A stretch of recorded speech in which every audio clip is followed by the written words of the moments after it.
امروز 10 اکتبر است و شما در پخش مستقیم برنامه اخباری آزادی را تماشا دارید. سلام بینندگان عزیز، نخست توجه کنید به سرخط موضوع. در دوشنبه آشتی کردند. در ملاقات با پرزیدنت آذربایجان رهبر روسیه برای آتشبارانی هواپیمای مسافربری آذری عذر خواست و به قربانی ها جبران پولی وعده نمود.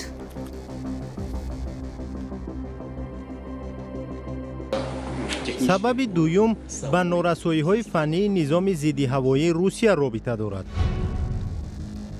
صاحبکار چینی مهاجران کاری را با فریب به اوکراین برده و به غلام تبدیل داد.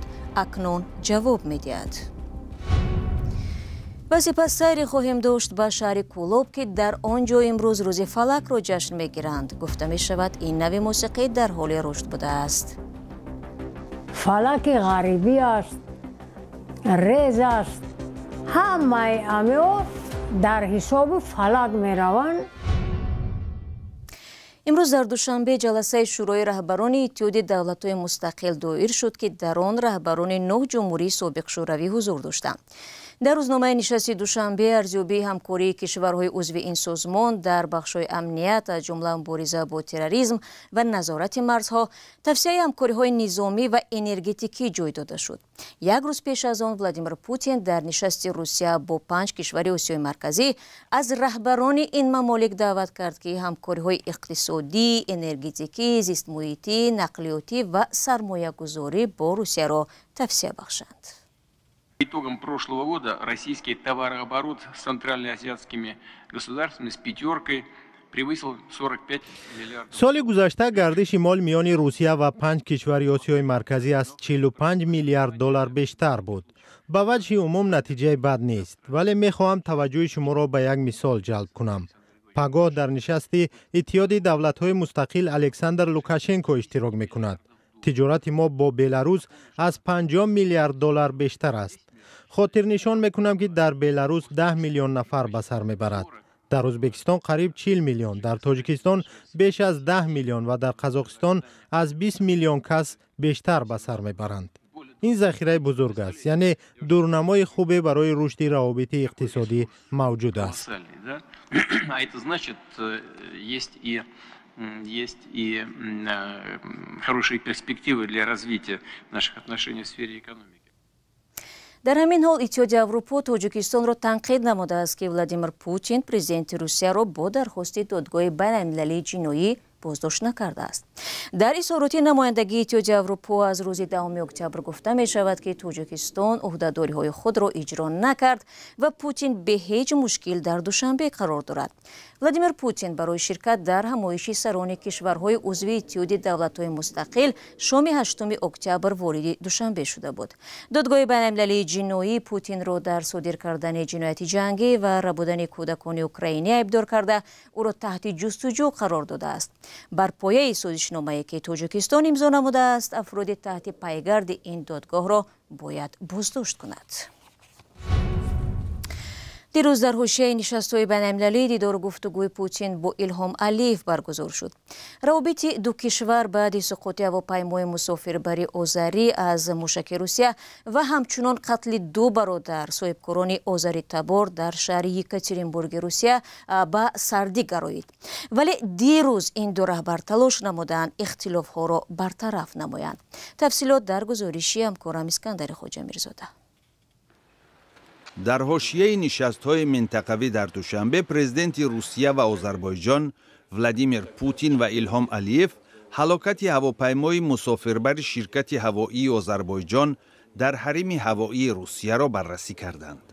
25 دکبر سال 2024 بر اثر سقوط هواپیمای خطسیر باکو گروزنی در شهر اقتای قزاقستان 38 نفر فوتیده، 29 کس دیگر زخم برداشتند. این حادثه یکی از سبب‌های اساسی سردی روابط دو کشور شد. پوتین اعتراف کرد که 2 موشک روسیه به هواپیما اصابت نمودند. پرزیدنت روسیه از آذربایجان معذرت خواسته وعده داد که زیان آسیب دیدگان این فاجعه را جبران می‌کند.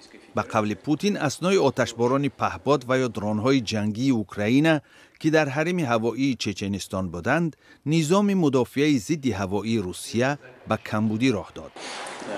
Вторая причина заключается в технических сбоях самой системы ПВО. سبب دوم به نارسایی‌های فنی نظام ضد هوایی روسیه رابطه دارد.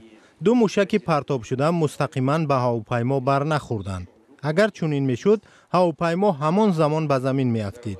احتمال موشک‌ها در مسافه 10 متر از هواپیما محو شده پاره‌های آن به هواپیما برخورده بودند. Главным образом не поражающими элементами боевыми, а скорее всего обломками самих ракет. به قول رهبر روس از این رو اکیپاژ هم فکر میکرد که پرنده ها به هواپیما برخوردند. روسیه به هواپیما دستور داد تا عازم شهر مخچقلعه شود، ولی اکیپاژ تصمیم گرفت که به سمت قزاقستان حرکت کند.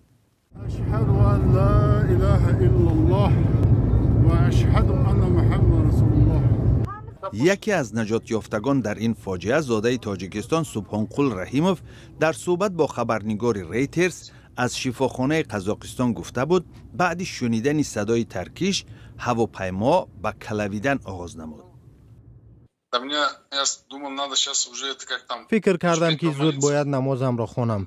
کلمه شهادت را گفتم. نام خدا را یاد کردم و به ملاقات با الله آماده شدم. تشخیص ابتدایی حکومت قزاقستان در ماه فوریه سال روان نشان داد که پاره‌های فلزی به پیکر هواپیما اصابت کردند. علیف از آن به غضب آمده بود که ظاهراً روسیه می‌خواست سبب اصلی این حادثه را روپوش کند. در واخوری دیروزه پوتین ابراز داشت که به زودی تفتیش این فاجعه مرگبار به انجام رسیده، نتیجه نهایی آن نشر خواهد شد. شما برنامه اخباری رادیو زودی رو تماشا دارید. یک طرح دولتی اوکراین اسم 446 شهروند دیگر تاجیکستان را اعلام کرد که در چند ماه اخیر از جانب روسیه در جنگ ضد این کشور کشته شدند. در فهرست طرح زیستن می‌خواهم که روز 9 اکتبر نشر شده است نام و نسب، سال و ماه و روزی زاده شدن و سنه کشته شدن شهروندان تاجیکستان ذکر گردیده است. در این فهرست دیده می شود که جوانترین آنها سهیل کریموف 19 سال و بزرگسالترین ناصر رجبوف 63 ساله بوده است. بر اساس این سند اکثر آنها در دوام سال 2025 کشته شدند. در همین حال سفارت ازبکستان در کیف اویدی از بند غلامی رها نمودن 13 مهاجر ازبک خبر داده است. گزارشی همکارم مومن احمدی در همین باره میگوید. ازبکستانی هایی که در اوکراین از غلامی رها کرده شدند به وطنشان برگردانیده می شوند. در این باره سفارت ازبکستان در کیف اعلان نموده است. حالا این مهاجران نجات یافته در بیمارخانه بستری می باشند. دیپلمات‌ها اینچنین از شهروندان دعوت کردند که از سفر به اوکراین خودداری ورزند، زیرا میتواند به حیاتشان خطر داشته باشد. درباره به غلامی افتادن 13 شهروند ازبکستان در اوکراین هفته گذشته معلوم شد. این مهاجران از 22 تا 42 سال داشته، در بینشان زنان نیز هستند. نقشه جلب آنها را به کار اجباری یک شهروند چین همراه با اوکراینی ها و دیگر شهروندان خارجی از جمله ازبک ها طرح ریزی کردند. با این مهاجران معاش بلند وعده شده بود، اما وقتی آنها با اوکراین آمدند شناسنامه‌هایشان را از دستشان گرفتند، به اجرای کارهای وزنین مجبور کردند. با گفته دادستانی کلی اوکراین جبردیدگان تنها طبق ریجه باید به حاجتخانه می رفتند و برای خردترین خطاکاری جریمه می شدند. درباره چند مدت در غلامی بودن این مهاجران ازبک چیزی گفتن نشده است. سفارت ازبکستان در اوکراین گفته است وضع شهروندانش را پورا تحت نظارت گرفته برای بازگشت آنها با وطن تمام چاره‌های ضروری را می‌اندیشد. از جمله به وزارت کارهای خارجی اوکراین و دادستانی کل اوکراین برای رسانیدن کمک کنسولی و حقوقی به این مهاجران نوت‌های دخلدار ارسال شده است. یک دادگاه در آلمان بعد از بحث و بررسی‌های طولانی قرار کرده است که عیبدارشونده عضویت در گروه تروریستی داعش به تاجیکستان اخراج کرده شود. хабаргузории мавҷи олмон навиштааст ки қарори ихроҷи шаҳрванди тоҷикистонро додгоҳи олии замини Рейн-Вестфалияи шимолӣ рӯзи 9 октябр баровардааст. ин шаҳрванди тоҷикистон ки исмаш зикр нашудааст ба гуфтаи мақомоти олмон соли 2015 ба сафи доиш пайваста дар Сурия ва Ироқ дар амалиёти ҷангӣ ширкат кардааст. маълум нест ки ӯ чӣ тавр аз ин кишварҳо то олмон расидааст, вале ӯ соли 2017 бо қарори додгоҳи Дюсселдорф бо ҷурми узвият дар созмони байналмилалии террористӣ ба 5 соли зиндон маҳкум гардидааст.